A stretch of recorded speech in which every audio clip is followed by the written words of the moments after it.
Bienvenidos nuevamente a este su curso de Derecho Procesal Civil 2, Procedimiento Civil Ordinario. En el día de hoy vamos a iniciar lo relativo al procedimiento probatorio y vamos a hablar sobre los aspectos básicos de la prueba judicial. Como siempre, se encuentra para ustedes su facilitadora, la profesora Judith Astorga. Hay que señalar de que para poder iniciar un abordaje sobre la definición de la prueba judicial, tenemos que hacer mención al célebre tratadista colombiano, experto en derecho probatorio, Hernando Davis Echandía, el cual define a la prueba judicial como el conjunto de reglas que regulan la admisión, producción, asunción y valoración de los diversos medios que pueden emplearse para llevar al juez la convicción sobre los hechos que interesan al proceso. Cabe destacar que de esta definición observamos 4 palabras claves, como es la admisión, es decir, cuando una prueba es admisible, la producción, cómo la misma puede producirse, la asunción, cómo la misma puede aceptarse y finalmente la valoración de los diversos medios que pueden emplearse. Hay que destacar de que de estos aspectos de esta definición encontramos 3 que son ampliamente importantes. Primero, el medio o instrumento que lógicamente conduce a esa prueba, el contenido sustancial o esencial de la misma y, por supuesto, el resultado y efecto obtenido de la mente del juez, dado de que cada parte va a tener que hacer su respectiva actuación al tratar de fundamentar sus pretensiones haciendo uso de una prueba judicial. Debe reseñarse que a nivel de la Constitución de la República Bolivariana de Venezuela, la naturaleza de la prueba tuvo un cambio muy importante con el advenimiento de esta norma fundamental en el año de 1999, dado de que la naturaleza de la prueba constitucional presenta de que a nivel del derecho probatorio, el artículo 49, el cual es inherente al debido proceso en el numeral 1, establece que toda persona tiene el derecho a ser notificada de los cargos por los cuales investiga y específicamente en el ámbito de las pruebas a obtener un acceso para que pueda conocer las mismas y se considera una causa de nulidad probatoria que las mismas sean obtenidas mediante violación del debido proceso. Debe señalarse que estas frases, aunque son muy cortas o un tanto concretas, ya van remarcando o exaltando el hecho de lo que se pretende bajo esta norma constitucional de 1999 obtener en materia del derecho probatorio como manifestación del debido proceso. El juez, por su parte, debe conocer el derecho, interpretarlo, valorar las pruebas y aplicar la norma jurídica en el caso específico, siendo esta su principal función, pero, lógicamente, a efectos de esta norma constitucional, garantizar a las partes que sea obtenida de manera debida y que, a su vez, tengan el regular acceso a las mismas. Debe mencionarse de que existen ciertas situaciones en el derecho probatorio o en las pruebas donde se habla de las excepciones a las pruebas en el derecho. Tenemos que establecer de que existen 3 excepciones altamente importantes. La primera es cuando en el proceso se discute la existencia o inexistencia de la ley. Hay que reseñar y destacar de que una norma que se encuentre en vacatio legis o se encuentre sancionada, pero que no se encuentre publicada en la Gaceta Oficial, es inaplicable porque no está en vigencia y por ende no se puede tomar como una norma susceptible de ser objeto a prueba. En un segundo aspecto encontramos en que en caso de que el uso o costumbre sea negado o alegado por la contraparte. Recordemos que aunque la costumbre es una fuente jurídica, no podemos olvidar que en el derecho mercantil, la costumbre mercantil juega pues un papel preponderante como parte de estos procedimientos de naturaleza privada, porque recuerden que los procedimientos civiles y mercantiles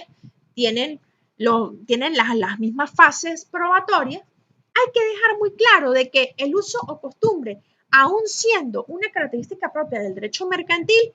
en otras áreas, como en el derecho civil, no es una fuente vinculante, factor por el cual las partes tienen que establecer muy bien cómo van a alegar la existencia de una costumbre, porque propiamente la costumbre en sí no podrá presentarse como prueba en el derecho, teniendo que en la práctica pues hacer uso de otros tipos de medios probatorios, testimoniales, declaraciones de parte, posiciones juradas,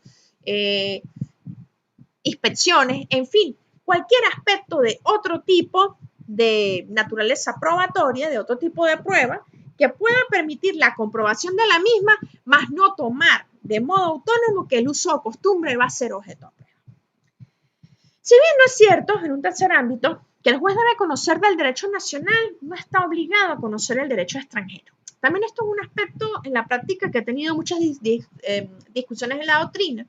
No podemos dejar de lado los criterios que en su momento pues, estableció el célebre jurista venezolano en materia probatoria, Jesús Eduardo Cabrera Romero, el cual nos explicaba de que aunque existe la necesidad que el juez conozca las normas o investigue en aras de la verdad las normas a nivel estricto y a nivel amplio, en el ámbito de la materia extranjera siempre se recomienda pues en la práctica que la parte, si va a hacer una cita o va a ser una mención de una norma de naturaleza extranjera, tiene que identificar los datos y, de ser así, promover la incorporación del instrumento normativo para ver la viabilidad o no de que el juez califique esto como un elemento probatorio válido, porque de lo contrario podemos presentar que estaríamos ante la existencia de una de las limitaciones en las cuales se encuentra subsumida la prueba en el derecho. Hay que señalar de que en torno a los principios probatorios, y quiero dejar algo muy claro pues en este video, que realmente lo que se pretende es hacer una pincelada a lo que son los fundamentos en materia probatoria, porque no es para nadie un secreto que hay una materia autónoma, una asignatura, una unidad curricular, como se llame pues en las diferentes universidades, que se llama derecho probatorio. Y aquí en paralelo se permite estudiar de manera más exhaustiva lo que tiene que ver al alcance de los principios, conceptos, definiciones, tipología, métodos, sistemas, mecanismos que pueden estar inherentemente vinculados a la prueba.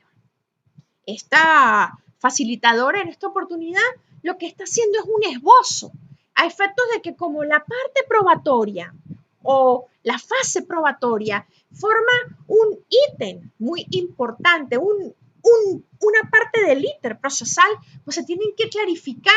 de manera muy concreta conceptos que son inherentes a la misma para entrar con mayor detalle a hablar de cómo es el comportamiento de la prueba dentro del procedimiento civil ordinario. Hay que destacar que al observar a tratadistas venezolanos en materia probatoria, como el profesor Rodrigo Rivera Morales, hay que establecer de que a nivel probatorio existen actualmente 21 principios. Se dirá, pero ¿por qué hay tantos principios en materia probatoria? Bueno, en la práctica se ha presentado es el hecho de esa necesidad de cuidado, de esa necesidad de tratar a la prueba de una manera muy frágil para que la misma no sea alterada. Y es por eso de que en el camino del proceso han ido saliendo o suscitando esta serie de principios que brevemente vamos a explicar. Al hablar del principio dispositivo, es un principio muy característico del procedimiento civil ordinario. Es que las partes son las que impulsan el hecho de qué van a promover como elementos probatorios. Es decir, en el juez no recae la promoción inicialmente de las pruebas, sino es en las partes. Las partes son las que promueven los diversos instrumentos, medios,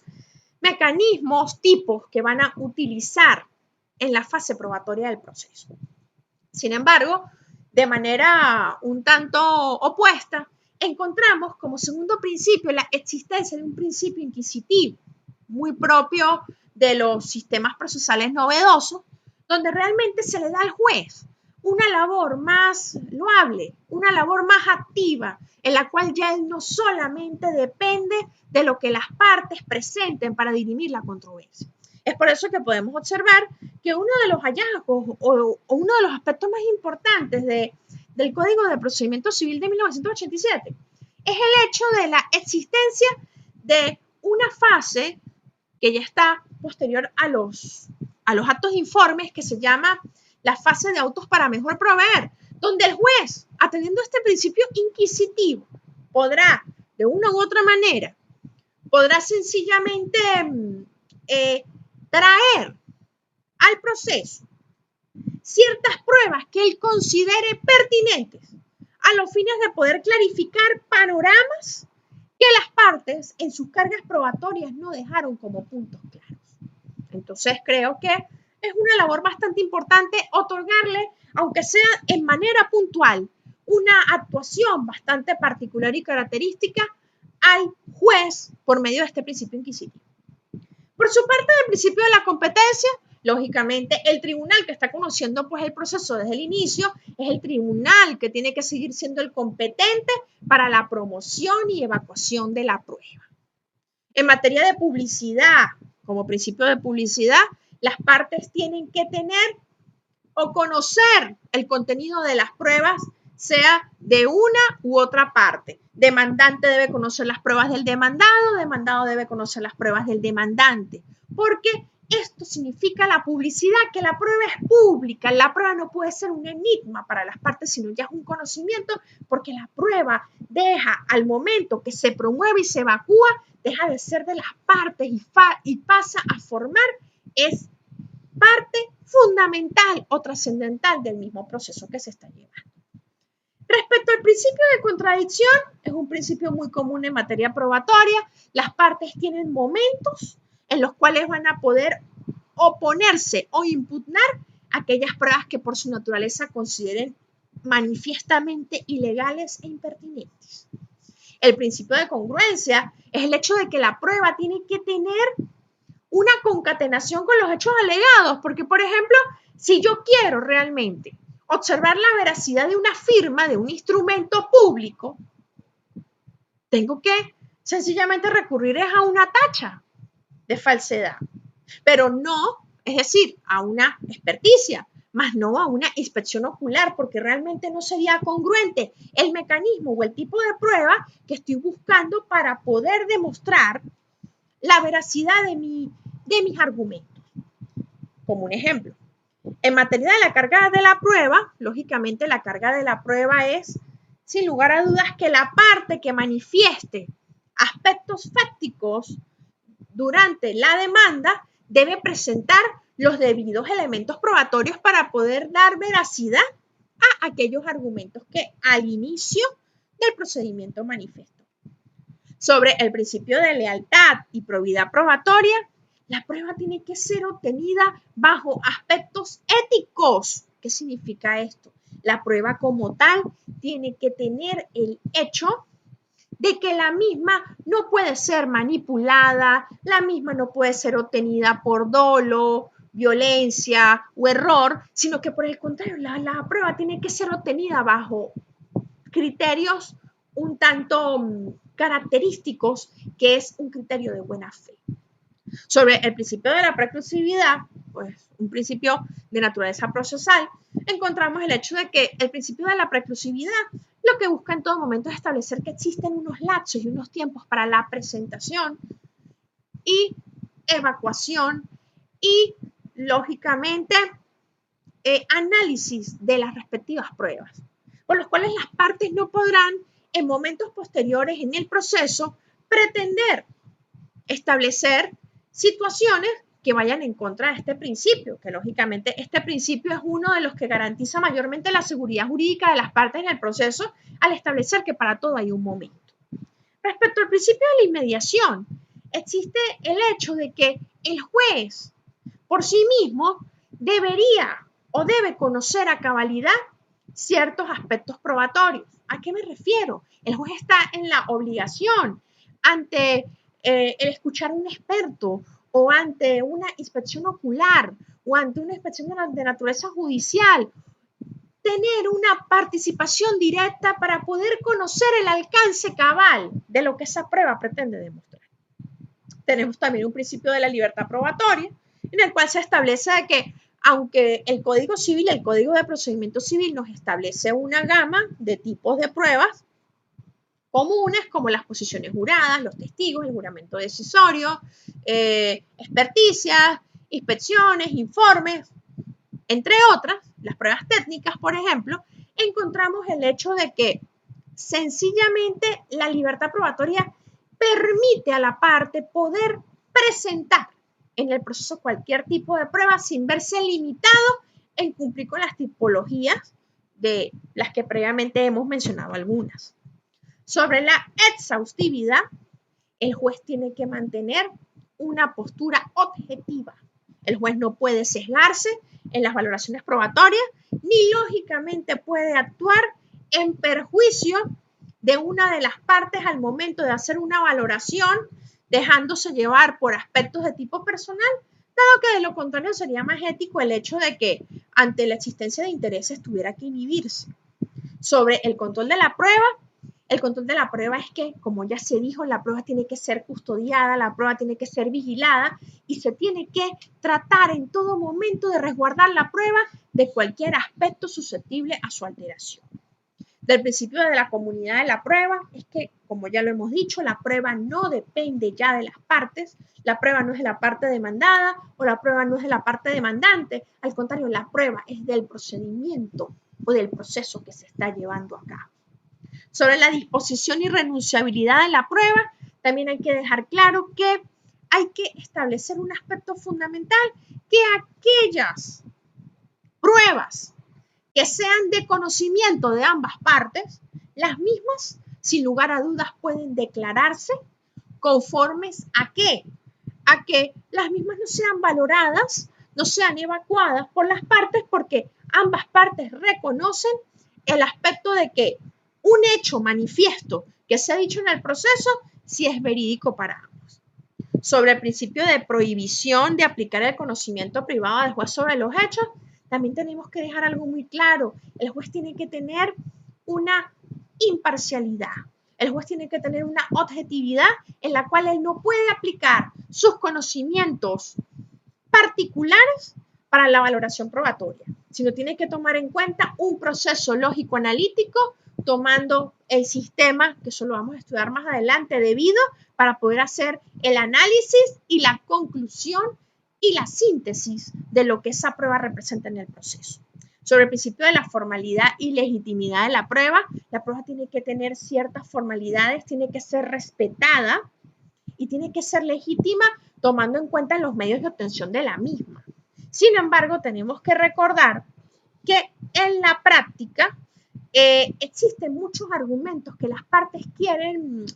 agarrarse de la idea de la formalidad y la legitimidad. Recordemos que el Código de Procedimiento Civil sobre estas formalidades y legitimidades establece mucho sus mecanismos de obtención, por los cuales las partes y el juez van a tener que ser sumamente cuidadosos con las pruebas al momento de su promoción y por ende al momento de su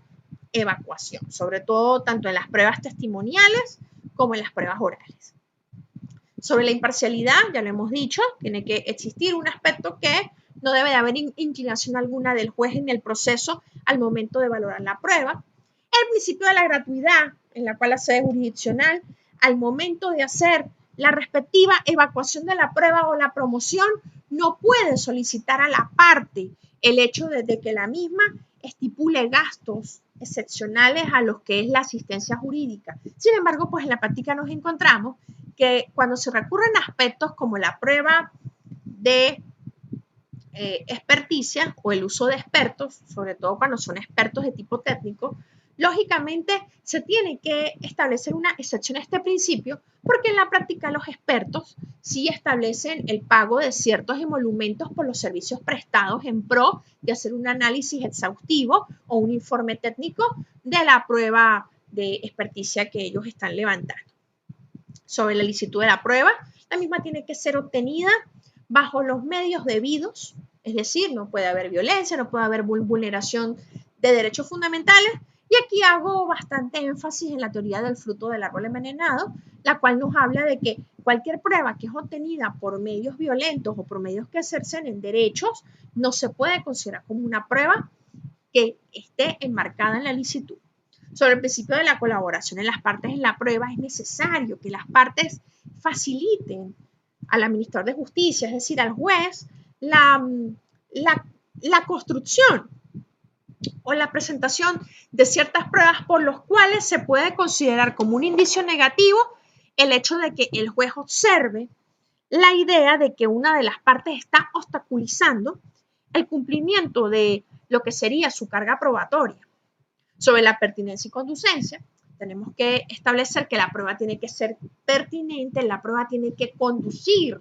a clarificar los hechos que fácticamente y en palabras la parte ha dicho, porque de lo contrario, si vamos a tener una prueba que lo que va a concluir es algo totalmente diferente, pues nos encontramos de que la misma está vulnerando esta pertinencia y conducencia necesaria en el ámbito probatorio. Y por último, tenemos el principio de la obtención coactiva de los medios de prueba. Hay que reseñar que este principio, en la parte de lo que es el derecho privado, presenta muchas controversias porque el derecho privado se ha caracterizado en tener como tal una participación de índole dispositiva, es decir, las partes son las que construyen. Entonces, como es tan pobre, por decir, o limitada la participación del juez en materia inquisitiva, pues este principio para algunos tratadistas no está presente pues en la parte privada, pero sí lo tenemos presente, porque es el hecho, por ejemplo, de lo que pasa en materia de la confesión ficta a la luz del 362 del Código de Procedimiento Civil. Si la parte no decide actuar, si la parte no presenta un escrito de contestación de demanda, si la parte no presenta nada que le favorezca, se observa sencillamente que coactivamente el proceso debe castigar al contumaz, al rebelde, a la persona que no quiere como tal actuar en el proceso porque o no le interesa o no tiene que demostrar. ¿Y con qué lo hace? Con una sentencia en su contra, dando como verídico todos los argumentos y pruebas fundamentales que al inicio del procedimiento o en el lapso de promoción de pruebas la parte pudo haber presentado para que le favorezca en contra de ese contumaz o rebelde. Es por eso que esa es la finalidad de este principio de la obtención coactiva de los medios de prueba. Por su parte, del objeto de la prueba, hay que señalar de que la doctrina nos sigue hablando de conceptos muy básicos. ¿Qué es el objeto de la prueba? El objeto de la prueba son los hechos no admitidos y no notorios. Porque recuerden, si es un hecho notorio, encontramos esa figura muy conocida en el ámbito probatorio que se llama el hecho notorio o el hecho notorio judicial, en la cual el juez, a lo que es muy común y evidente y de conocimiento general, no va a ser susceptible de una prueba, puesto que los hechos que no pueden negarse no exigen prueba. ¿Cuáles son los elementos del objeto de la prueba? Todo lo que es susceptible de demostrarse. Todo aquello que tiene capacidad de demostración, lógicamente puede ser un aspecto susceptible de prueba. ¿A qué yo me quiero referir con esto? Si, por ejemplo, nosotros queremos proponer pues, una testimonial, de cierta manera, no podemos pensar que vamos a traer a un espíritu a testificar para un proceso, porque no puede hacerlo, porque realmente dejando los aspectos metajurídicos o metafísicos que puedan existir, no es un aspecto o no es un sujeto que sea susceptible de demostración ante las exigencias probatorias de un juez. Que se aleguen con fundamento el derecho que se pretende. ¿Eso qué significa? Que si tengo pues, un procedimiento en materia de divorcio, la prueba que estoy presentando tiene que ser inherente a ese procedimiento pues, de divorcio. No me vas a presentar una prueba que es inherente a un cumplimiento de un contrato de compraventa entre el socio del cónyuge con otro señor, si eso no es inherente al procedimiento que se está llevando. Y habría que hacerse 3 preguntas al momento de hacer el objeto de prueba. ¿Qué podría probarse? Por ejemplo, ¿qué podrías probar con lo que vas a promover? ¿Qué debe probarse? Eso significa cuál es el alcance que quiero yo tener o el aporte de esa prueba y quién tiene el interés de probar. O sea, ¿qué significaría eso? El sentido de que si yo soy parte demandante o parte demandada, ¿qué argumentos tengo yo para poder defender mis alegatos en contra o a favor de este procedimiento que se está impulsando? Tenemos que establecer de que todos aquellos factores que se tengan que tomar como objeto de prueba deben producir una certeza, circunscribiéndose en que podrían ser conductas humanas, cosas u objetos materiales, estados psíquicos, la persona humana o hechos de la naturaleza. Pero todo esto llevando a cabalidad a el logro de tener una certeza. Debe señalarse que la clasificación de la prueba pues también la doctrina nos ha presentado y existen muchas clasificaciones de la prueba y que pues en la práctica también es necesario conocerlas porque ¿Qué pasa con el tema probatorio? El tema probatorio es que tiene muchos bemoles que lógicamente no se circunscriben solo pues, al proceso civil, sino a todos los procesos, no importando la materia en el cual se están desenvolviendo. Por lo menos encontramos una clasificación que es por su formación. ¿Cómo se construye una prueba? La prueba puede ser reconstituida, eso significa de que la prueba como tal es una prueba que ya existe previamente al proceso. Esto significa de que puede ser como la existencia de un instrumento público o un instrumento privado. Reconstituyente es que nace o subyace del proceso. Podemos mencionar de las más peculiares, tenemos a la experticia o a la misma inspección judicial. Y podemos encontrar las pruebas simples, que por su naturaleza vienen a ser pruebas que lo que vienen a buscar es un debido nacimiento, no tomando en cuenta o que ya existen o que están susceptibles de nacer, sino que la misma, dado a un hecho suscitado, pero que no está plasmado en ningún documento, viene a nacer o a efectuarse, que sería más o menos el caso de las famosas pruebas orales, incluyendo las posiciones juradas, las testimoniales o las mismas declaratorias de parte. Por su objeto, encontramos pruebas integrales y pruebas parciales. ¿Qué significa eso? Encontramos pruebas que en el proceso vienen a probar todos los argumentos que en el proceso se encuentran, así como encontramos pruebas que tienen un alcance limitado. Podemos encontrar pues, en un proceso pruebas que solamente recurren a ciertos capítulos o actuaciones que tiene el proceso sobre ciertos ítems, pero que no los cubren a todos, que serían parciales, o aquellas que sí cubren el conglomerado de pretensiones que las partes, la parte demandante o la parte demandada, sea en su demanda o en su contestación, han explayado. Por su mediación tenemos pruebas directas y pruebas indirectas. Al respecto, hay que reseñar de que, aunque la regla general es que exista un rol fundamental de la prueba directa, no es menos cierto que pues, en la práctica el procedimiento civil sigue teniendo amplios vestigios de ser un procedimiento escrito y pues la presentación de un instrumento público o privado para ser adjuntado al expediente se puede considerar una prueba indirecta, porque aunque se encuentra incluido en el expediente, no tiene un contacto directo el juez cuando la misma se produce. Cosa muy diferente pues, a la prueba directa, porque en la misma nos encontramos con la particularidad que la prueba directa lo que busca en su naturaleza es que el juez, como director del proceso, como persona garante de que va a dictar una sentencia definitiva, él es el que va a recabar y con sus propios sentidos va a dar fe de la recolección de dicha prueba. Encontramos, por ejemplo, el caso más específico como es el caso de las inspecciones judiciales, donde pues el juez lógicamente tiene que asistir. Por su función encontramos pruebas históricas, es decir, aquellas que nos pueden rememorar todo lo que fue la cadena de sucesos y acontecimientos que llevaron al nacimiento del litigio, o las pruebas críticas, las que nos permiten establecer o crear un hallazgo de la duda con base a los argumentos que cualquiera de las dos partes o un tercero hayan presentado. Y por su ordenación lógica tenemos las famosas pruebas de oficio, que en este caso serían las pruebas que, haciendo uso del principio inquisitivo del juez, encontramos a los famosos autos para mejor proveer y la que es promovida o propuesta por las partes a razón de su principio dispositivo en las fases lógicamente de promoción y después para su materialización en la evaluación. Debe reseñarse que sobre el tema de los sistemas probatorios también es muy importante hacer mención a dos clasificaciones. Por ejemplo, tenemos una primera clasificación que nos habla de un sistema en cuanto a la fijación de los medios de prueba, dividiendo la misma pues, en dos tipos,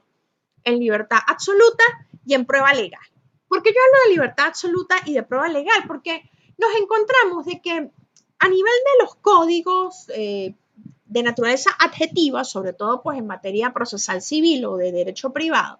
encontramos que los códigos tienen unas variantes un tanto interesantes. Encontramos, por ejemplo, pues una figura como es la libertad absoluta, en la cual la parte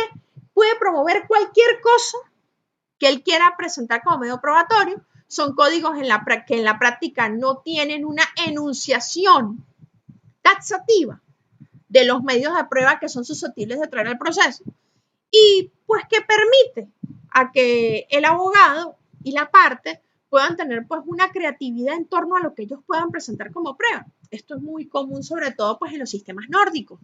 y en los sistemas anglosajones donde se observa más el tema de estas libertades probatorias plenas. No obstante, tomando pues los criterios un tanto franceses, europeos, más que todo de finales del siglo XIX, principios del siglo XX, los cuales han sido también un tanto relajados en estos últimos tiempos, encontramos que existe también el sistema de prueba legal, que limita de manera taxativa el hecho de cómo o qué tipo de pruebas pueden traerse pues al proceso. Hay que destacar de que, sin lugar a dudas, esto es lo típico de esos códigos donde en su contenido codificador encontramos una enunciación un tanto amplia de pruebas nominadas que son propias del proceso y explican sus lapsos, su modo de evacuación, los requisitos a seguir para que las mismas tengan licitud y pertinencia. Sin embargo, en materia a la valoración de los medios probatorios, también encontramos una particularidad y es el hecho de que encontramos la figura de la prueba libre, encontramos la figura de la prueba legal estricta y encontramos la figura de la sana crítica. ¿Qué significa la prueba libre? Bueno, en la prueba libre es básicamente muy propio de los sistemas anglosajones. El juez tiene toda la autonomía para ver cómo él va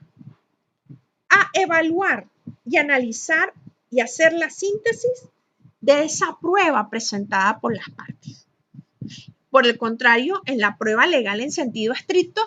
aquí es muy conocido como los famosos sistemas de tarifa legal, donde se le establecen al juez criterios para el poder, sin lugar a dudas, establecer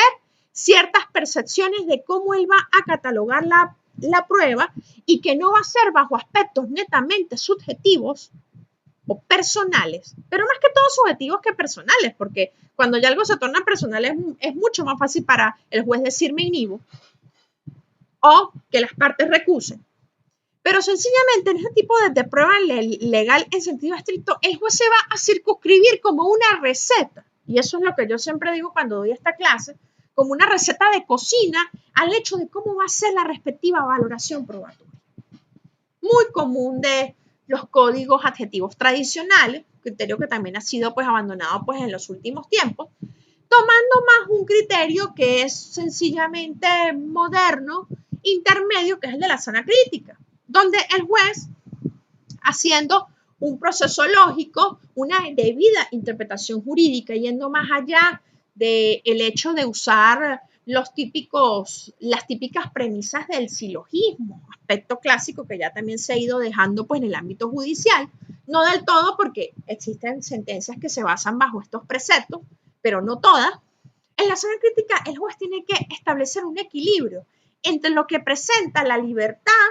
de su razonamiento, pero tomando en cuenta ciertos límites o no límites, sino ciertos condicionantes que son necesarios por el mismo al momento de realizar las debidas valoraciones. La pregunta sería, y es lo que nos lleva pues a un punto fundamental, ¿y qué pasa en Venezuela? ¿Cuál es el sistema adoptado en Venezuela? Bueno, podemos decir que cuanto a la fijación de los medios de prueba, Venezuela tiene un sistema mixto. ¿Por qué? Porque aunque Venezuela nos enuncia una gran cantidad de posibles pruebas a aplicar propios de un sistema de prueba legal tarifado, nos encontramos que en la práctica, en los artículos previos a explicarnos toda la tipología probatoria, nos establece en sí que existe el principio de libertad probatoria y cualquier elemento que sea legal, pertinente y coherente al juicio puede ser traído por las partes. No obstante, nos encontramos que en Venezuela rige mucho un sistema de sana crítica en lo que corresponde a la valoración de los medios probatorios, marcado un poco con el tema de la tarifa legal, porque como se puede señalar, este código de procedimiento civil, aún estableciendo que existen ciertas libertades por parte del juez, va estableciendo condicionantes o postulados para cómo el juez va a hacer la debida valoración probatoria de estos medios presentados por las partes en esta fase. Por lo cual podemos decir que entonces a nivel de la fijación de medios tiene un sistema mixto y a nivel de valoración de medios tiene un sistema también mixto vinculando a la sana crítica con un sistema intermedio de prueba legal tarifada. Bueno, en este video entonces ya hicimos una breve mención sobre los aspectos básicos en materia probatoria. En próximas cápsulas seguiremos ya profundizando en roles inherentes a lo que en el proceso se tiene que tomar en cuenta por parte del juez y las partes en materia de promoción, evacuación y carga. Les habló para ustedes la profesora Juditas Torrealba. Hasta una próxima oportunidad.